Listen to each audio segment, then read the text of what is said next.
umano, paparamdam ng mga kaluluwa.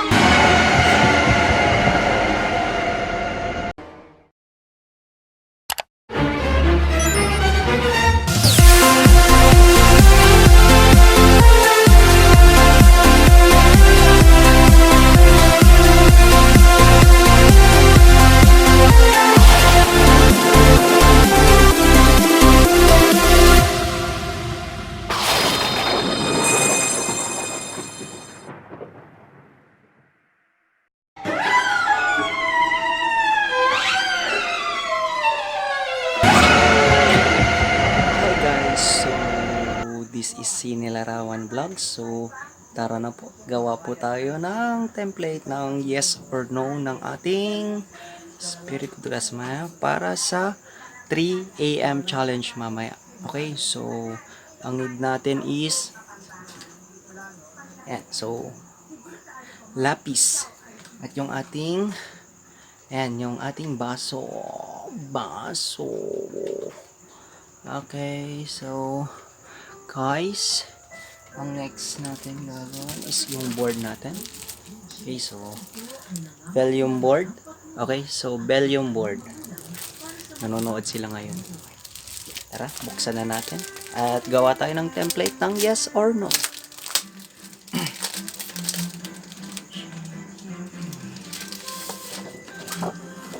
Yes or no.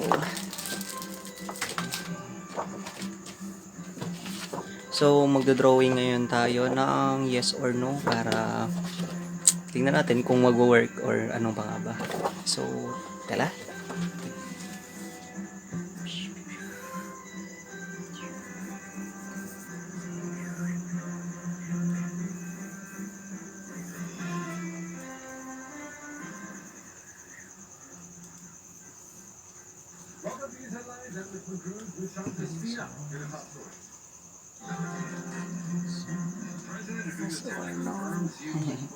Arbitral ruling on the West Philippine Sea when he goes on a working visit to China later this month. President attempted to approve the proposed 4.1 trillion peso national budget for next year. The country's inflation rate further eased to a 31-month low at 2.4% in July as food prices continue to soften, boosting expectations of continued deceleration.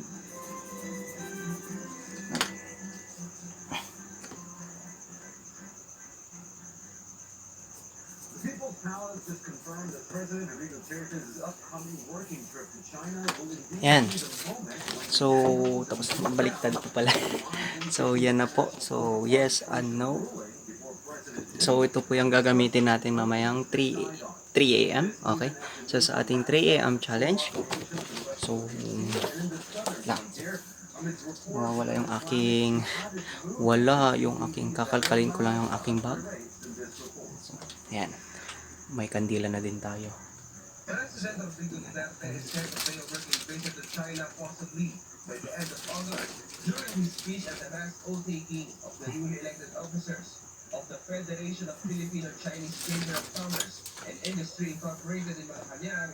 The president revealed that he would invoke the arbitral tribunal ruling by the Philippines against China in 2016. That ruling recognized the West Philippine Sea as ours, but agreed to China's claims. Yung arbitral ruling, usapan natin yan. That's why I'm going to China. I'm not going to tell you again. I'm going to China to talk. Did I not tell you before that before my term ends, we'll be talking about China Sea? Sinabi ko sa inyo yan. I'm going there because there are